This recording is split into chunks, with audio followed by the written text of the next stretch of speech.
എല്ലാവർക്കും daily news അനാലിസിലേക്ക് സ്വാഗതം. അപ്പോൾ ഇപ്രാവശ്യത്തെ ഡെയിലി ന്യൂസിൽ നമ്മൾ നോക്കാൻ പോകുന്ന ആർട്ടിക്കിൾസ് ഇതൊക്കെയാണ്. ആദ്യത്തെന്ന് പറയുന്നത് ഒരു എഡിറ്റോറിയലാണ്. നമുക്ക് ഒത്തിരി ന്യൂസൊന്നും ഇല്ല, കാരണം കൂടുതലും നമ്മുടെ ഇലക്ഷൻ റിസൾട്ട് റിലേറ്റഡ് ആയിട്ടുള്ള ന്യൂസാണ് ഹിന്ദുവിൽ കൂടുതലും വന്നിട്ടുള്ളത്. അപ്പോൾ നമ്മൾ നോക്കാൻ പോകുന്നത് ഫസ്റ്റ് എന്ന് പറയുന്നത് how India read the election. അത് നമ്മുടെ എഡിറ്റോറിയലുള്ള ആർട്ടിക്കിളാണ്. അപ്പം ആ ഒരു ഇലക്ഷൻ്റെ ഒരു ഓവർവ്യൂ, എന്താണ് ഇലക്ഷൻ്റെ റിസൾട്ട് ഇങ്ങനെ വരാൻ കാരണം എന്നുള്ള രീതിയിലാണ് ആ എഡിറ്റോറിയൽ വന്നേക്കുന്നത്. അപ്പോൾ GS2 പൊളിറ്റി ഇലക്ഷൻസുമായിട്ട് റിലേറ്റഡ് ആയിട്ടുള്ളൊരു എഡിറ്റോറിയലാണ്. പിന്നെ short on troops, Australia opens military to non citizen residence from 5 eyes. അപ്പോൾ നമ്മൾ ഇതിൽ ഇൻ്റർനാഷണൽ റിലേഷൻസിൽ ഇൻ്റർനാഷണൽ ഓർഗനൈസേഷനാണ് 5 eyes എന്ന് പറയുന്നത്. അത് GS2 IRO ആയിട്ട് റിലേറ്റഡ് ആയിട്ടുള്ള ന്യൂസാണ്. അപ്പം 5 eyes എന്താണെന്നാണ് നമ്മൾ നോക്കുന്നത്. അപ്പോൾ ബിഗ് ഷോട്ട് എന്ന് പറയുന്നത് ഇത് ചൈനീസ് ഒരു റോവറുണ്ട്, അതിനെക്കുറിച്ചുള്ള ഒരു ചെറിയൊരു ന്യൂസ് ഉണ്ട്. അപ്പം ആ ഒരു റോവറിൻ്റെ പേരും പ്രിലിംസ് പെർസ്പെക്റ്റീവിൽ നോക്കാനായിട്ടാണ് ബിഗ് ഷോട്ട് എന്ന് കൊടുത്തേക്കുന്നത്. അപ്പോൾ അത് GS3 സയൻസ് ആൻഡ് ടെക് സ്പേസുമായിട്ട് റിലേറ്റഡ് ആയിട്ടുള്ള ഒരു ന്യൂസാണ്. അപ്പോൾ നമ്മൾ ആദ്യത്തെ ന്യൂസിലോട്ട് പോകുമ്പോഴേക്കും how India read the election, how BJP reads the result. അപ്പോൾ ഇതിൻ്റെ കോൺടെക്സ്റ്റ് എന്ന് പറയുന്നത് BJPയുടെ ക്യാമ്പയിൻ സ്ലോഗൻസ് ആയേഗാ തോ മോഡിയെ 2019 പിന്നെ അബ്കി ബാർ 400 പെർ ഉള്ളതായി. അപ്പോൾ അതായത് 400 സീറ്റ്സ് അവർ ജയിക്കുമെന്ന നിലയിലായിരുന്നു അവരുടെ ഒരു എക്സ്പെക്റ്റഡ് ഡോമിനൻറ്റ് വിക്ടറി. ഓക്കെ, നമുക്ക് ഈ പൊളിറ്റിക്കൽ സൈഡ് നമുക്ക് നോക്കേണ്ട ആവശ്യമില്ല. പക്ഷേ what was the reason for ആ ഒരു ഗവൺമെൻറ് റൂളിംഗ് പാർട്ടിക്ക് ഇത്രയും വോട്ടിംഗ് കുറവ് വരാനായിട്ടുള്ള കാരണം. അപ്പോൾ പൊളിറ്റിക്സിൽ എന്താണ് ആ ഒരു ക്ലിയർ പിക്ചർ എന്താണെന്ന് അറിയാനായിട്ടാണ് ഈ ഒരു ആർട്ടിക്കിൾ എടുക്കുന്നത്. ഇപ്പോൾ average voter recognise implications of total control of a single party, realising concerns about democratic erosion. അപ്പോൾ democratic legitimacy is not just about winning elections but also about fairness in the electoral process. Okay, അപ്പം നമുക്കറിയാം കുറേ EVM മാനിപ്പുലേഷനൊക്കെ ഉണ്ടെന്ന് പറഞ്ഞ allegations വന്നിരുന്നു. അതുപോലെ തന്നെ ഒരു ഡോമിനൻറ്റ് പാർട്ടി പൊളിറ്റിക്സിലോട്ട് വരുമ്പോഴേക്കുമുള്ള പ്രശ്നങ്ങൾ ആൾക്കാർ മനസ്സിലാക്കി അതാണ് അതിൻ്റെ ഒരു എൻഡ് റിസൾട്ട് വന്നത് എന്നൊക്കെ ഓരോരോ ഡിഫറെൻറ്റ് വ്യൂ പോയിൻറ്റ്സ് ഉണ്ട്. അപ്പോൾ അതെല്ലാമാണ് നമ്മൾ നോക്കുന്നത്. അപ്പം ഇൻസ്റ്റിറ്റ്യൂഷണൽ മാനിപ്പുലേഷൻ, അപ്പം ഇതിനകത്ത് റൂളിംഗ് പാർട്ടിയുടെ ഇൻസ്റ്റിറ്റ്യൂഷണൽ മാനിപ്പുലേഷനാണ് ആദ്യം പറയുന്ന കാര്യം. ഒന്നെന്ന് പറയുന്നത് ഓപ്പോസിഷൻ ചീഫ് മിനിസ്റ്റേഴ്സ് വേർ ജയിലിൽ, അതായത് AAPയുടെ അരവിന്ദ് കെജ്രിവാൾ പോലെയുള്ള ജാർഖണ്ഡിൻ്റെ CM അവരെയൊക്കെ ജയിൽ ചെയ്തു. ED റെയ്ഡുകൾ നടത്തി. ED എന്ന് പറയുന്ന ഇൻസ്റ്റിറ്റ്യൂഷനെ അവർ നല്ല രീതിയിൽ മാനിപ്പുലേറ്റ് ചെയ്ത് യൂസ് ചെയ്തു. അപ്പോൾ leaders faced investigations by government agencies. Okay, അതൊരു പോയിന്റാണ് ഇൻസ്റ്റിറ്റ്യൂഷണൽ മാനിപ്പുലേഷൻ്റെ. പിന്നെ election commission of India appeared to act as a partisan manner by not censoring the Prime Minister for violating the model code of conduct. നമുക്കറിയാം religious വേയിൽ prime മിനിസ്റ്റേഴ്സിൻ്റെ speeches വന്നിട്ടുണ്ടായിരുന്നു. അത് election commission recognise ചെയ്തില്ല. പിന്നെ traditional media എന്ന് പറയുന്നത് opposition ക്യാമ്പയിൻസിനെ refuse ചെയ്തു കവർ ചെയ്യാനായിട്ട്. പിന്നെ these actions contributed to the perception that elections were a foregone conclusion undermining the principle of equality of opportunity in a democracy. അപ്പോൾ അങ്ങനെ ഒരു ഇൻസ്റ്റിറ്റ്യൂഷണലൈസ്ഡ് ആൻറ്റി ഡെമോക്രാറ്റിക് മൂവ്മെൻറ്റോ അല്ലെങ്കിൽ നമ്മളെ ഇലക്ട്രൽ പ്രോസസ്സിനെ റിഗ് ചെയ്യാനായിട്ടുള്ള ഒരു പ്രോസസ്സ് ഉണ്ടെന്നുള്ളൊരു പെർസെപ്ഷൻ ക്രിയേറ്റ് ചെയ്തായിരുന്നു. പിന്നെ വോട്ടർ കൺസേൺസ് ആൻഡ് ആങ്സൈറ്റി എന്ന് പറയുന്നത് നമുക്കറിയാം ഉത്തർപ്രദേശിൽ റൂളിംഗ് പാർട്ടി നല്ലപോലെ സെറ്റ് ബാക്ക് വന്നിട്ടുണ്ട്. ഇതിൻ്റെ മേജർ റീസൺ എന്ന് പറയുന്നത് Dalit community in Uttar Pradesh express concerned about potential changes in the constitution. അപ്പോൾ കോൺസ്റ്റിറ്റ്യൂഷനിൽ ചേഞ്ചസ് വരാം എന്നുള്ളൊരു ഫിയർ ഉണ്ടായിരുന്നു. കാരണം ഒരു സിംഗിൾ പാർട്ടിയാണ് മെജോറിറ്റി വരുന്നെങ്കിൽ അവർക്ക് ഈസി ആയിട്ട് അവരുടെ ഡിസിഷൻ എടുക്കാൻ പറ്റുന്നതാണ്. Voters complaint about BJP's use of investigative agencies to cause popular politicians to defect to their party. Okay, അപ്പോൾ നമുക്കറിയാം വേറൊരു കാര്യം എന്ന് വെച്ചാൽ ഈ ഡിഫെക്ഷൻസ് ഒരു കോമൺ തിങ് ആയിരുന്നു. അതായത് കോൺഗ്രസിൽ നിന്നും AAP ഒക്കെ ഉള്ള പൊളിറ്റിക്കൽ ലീഡേഴ്സ്, ഇപ്പം കറപ്റ്റഡ് ആയിട്ടുള്ള പൊളിറ്റിക്കൽ ലീഡേഴ്സ് ആദ്യമേയൊക്കെ നല്ല സ്ട്രോങ് പൊളിറ്റിക്കൽ ലീഡേഴ്സ് BJPയിലോട്ട് വന്നിരുന്നു. അതിനുശേഷം ഇപ്പം റെയ്ഡൊക്കെ പേടിച്ചിട്ട് കറപ്റ്റഡ് ആയിട്ടുള്ള പൊളിറ്റീഷ്യൻസും കൂടി റൂളിംഗ് പാർട്ടിയിലോട്ട് വന്നു. അപ്പോൾ അങ്ങനെ വരുമ്പോഴേക്കും അവർ സ്റ്റാൻഡ് ചെയ്ത ആൻറ്റി കറപ്ഷൻ മൂവ്മെൻറ്റ് അല്ലെങ്കിൽ ആൻറ്റി കറപ്ഷൻ എന്ന് പറയുന്ന ഇമേജ് അവിടെ തകർന്നു. Okay, in the south people fear that the federal bargain was being compromised and their linguistic identities were at risk. Okay, നമുക്കറിയാം ദ്രാവിഡ മൂവ്മെൻറ്റ്സ് അത് തമിഴ് ഐഡൻറ്റിറ്റിയുടെ ഒരു ഇമ്പോർട്ടൻ്റ് ആയിട്ടുള്ളൊരു ഘടകമാണ്. എസ്പെഷ്യലി തമിഴ്നാട് പോലത്തെ ഒരു സ്റ്റേറ്റിൽ നമുക്കറിയാം അവിടെ ഒരു സ്വീപ്പിംഗ് വിക്ടറിയാണ് DMKക്ക് വന്നത്. അപ്പോൾ അവിടെ ഈ ലാംഗ്വേജ് എന്ന് പറയുന്നത് അല്ലെങ്കിൽ ലിംഗ്വിസ്റ്റിക് ഐഡൻറ്റിറ്റി എന്ന് പറയുന്നത് ഭയങ്കര ഇമ്പോർട്ടൻ്റ് ആയിട്ടുള്ളൊരു കാര്യമാണ്.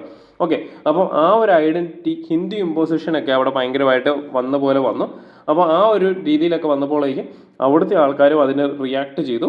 അപ്പോൾ these concerns stemmed from the excessive caution and manipulation of institutions by the ruling party. Okay, അപ്പം ഈ ഇലക്ട്രൽ ഡിസ്കോഴ്സിൽ ഉണ്ടാകുന്ന സ്വിഫ്റ്റ് എന്തൊക്കെയാണ്? Constitution entered the realm of mass politics, with voters recognizing the extent of total media control and turning to social media for alternative narratives. അപ്പോൾ നമുക്കറിയാം ഒരു major ആയിട്ടുള്ള news outlets ഒക്കെ ഒരു ക്യാപിറ്റലിസ്റ്റ് കൺട്രോളിലോ അല്ലെങ്കിൽ റൂളിംഗ് പാർട്ടിയുടെ കൺട്രോൾ ആണെന്നുള്ള ഒരു പോപ്പുലർ ഇത് വന്നു.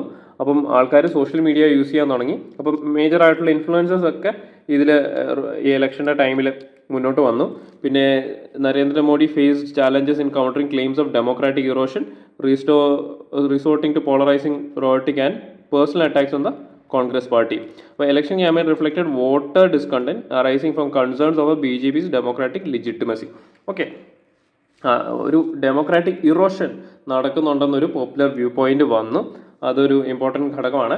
പിന്നെ ഡെമോക്രാറ്റിക് ലെജിറ്റിമസി ആൻഡ് അക്കൗണ്ടബിലിറ്റി. അപ്പം BJP's focus for dominance raised questions about the meaning of democratic legitimacy when political parties fail to respond to citizens' concern yet entrench themselves in powers. അപ്പോൾ പിന്നെ വേറൊരു view point എന്ന് പറയുമ്പോഴേക്കും first term of NDA എന്ന് പറയുന്നത് അവർ കൂടുതലും focus ചെയ്തത് എന്താണ്, ഈ സിറ്റിസൺ സെൻട്രിക് ആയിട്ടുള്ള ഡെവലപ്മെൻ്റ് ആണ്. ടോയ്ലറ്റ്സ് കൊണ്ടുവരിക, അതുപോലെ തന്നെ ഈ ഫാമേഴ്സിന് വേണ്ടിയുള്ള സ്കീം, ഫൈനാൻഷ്യൽ ബെനിഫിറ്റ്സ് കൊണ്ടുവരിക. അപ്പോൾ അങ്ങനെ ഉള്ളൊരു സിറ്റിസൺ സെൻട്രിക് ആയിട്ടുള്ള മൂവ്മെൻറ്റ്സ് വന്നുകൊണ്ടാണ് അവർക്ക് നെക്സ്റ്റ് ടേമിൽ അവർ എലക്റ്റഡ് ആയത്. അപ്പോൾ നെക്സ്റ്റ് ടേമിൽ 2019 അവർ പവറിൽ കയറിയപ്പോഴേക്കും അവർ കൂടുതൽ ഫോക്കസ് ചെയ്തൊരു ലോങ് ടേം ഗോളാണ്. അപ്പോൾ അവർ ഇൻഫ്രാസ്ട്രക്ചർ ഡെവലപ്പ് ചെയ്യാൻ തുടങ്ങി.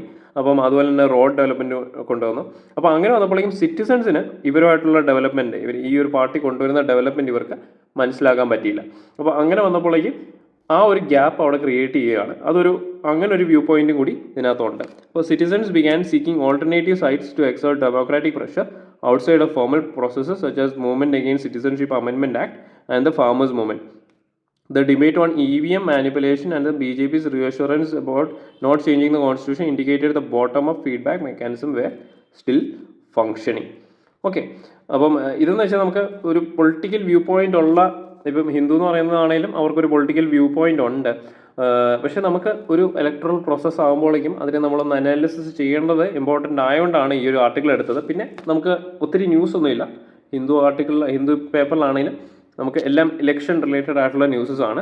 പിന്നെ as a citizen we need to know what happened. ഇങ്ങനൊരു ഇലക്ട്രൽ പ്രോസസ്സ് നടന്നു കഴിഞ്ഞപ്പോഴേക്ക് എന്തുകൊണ്ടാണ് ഈ ഒരു മേജർ പൊളിറ്റിക്കൽ പാർട്ടിക്ക് സെറ്റ് ബാക്ക് വന്നത്, എന്തുകൊണ്ടാണ് why opposition parties performed well, അങ്ങനെയുള്ളൊരു വ്യൂ പോയിന്റ് നമുക്ക് ക്രിയേറ്റ് ചെയ്യേണ്ടതുണ്ട്. അതുകൊണ്ടാണ് ഞാൻ ഒരു ആർട്ടിക്കിൾ എടുത്തത്.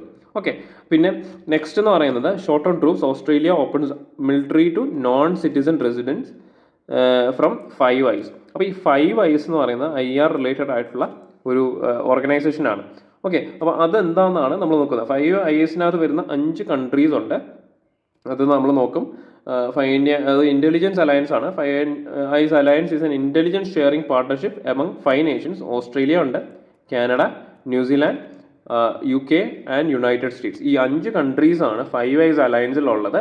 This alliance has its roots in the second world war and has evolved as one of the world's most comprehensive and closely knit multilateral agreements to join cooperation in signals of intelligence. Okay, ഇത് intelligence ഷെയറിങ്ങിൽ ഈ 5 കൺട്രീസും cooperate ചെയ്യുക, അതാണ് ഈ ഒരു അലയൻസിൻ്റെ main theme. Okay, അപ്പോൾ ഇതിൻ്റെ origin എങ്ങനെയാണ്? This alliance origin can be trace back to the second world war when UK and US decide to share intelligence after successfully breaking German and Japanese codes. അപ്പോൾ Japanese അല്ലെങ്കിൽ German Enigma machine എന്ന് പറയുന്നതാണ് അവരുടെ ഏറ്റവും strongest ആയിട്ടുള്ള coding machine.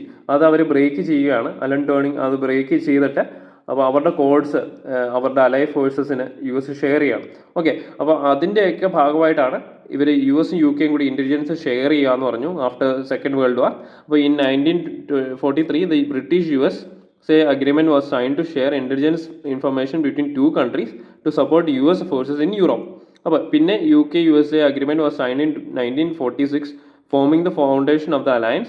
Canada joined in 1949, followed by New Zealand and Australia in 1956. അപ്പോൾ alliance later expanded to include 9 eyes group, adding Netherlands, Denmark, France and Norway, and 14 eyes block including Belgium, Italy, Germany, Spain and Sweden. അപ്പോൾ 5 eyes മാത്രം ഒന്ന് focus ചെയ്താൽ മതി. അതിൽ ഏതൊക്കെ countries ആണ് വരുന്നതെന്ന് ജസ്റ്റ് ഓർത്തിരിക്കുക. പ്രിലിംസ് പെർസ്പെക്റ്റീവിൽ നിങ്ങൾക്ക് ചോദിക്കാൻ പറ്റുന്ന അല്ലെങ്കിൽ ചോദ്യം വരാവുന്നതാണ്.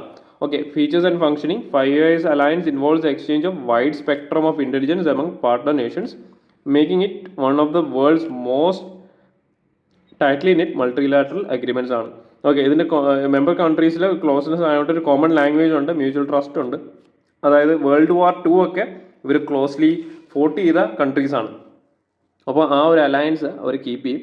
In 2016, Five Eyes Intelligence Oversight and Review Council was established.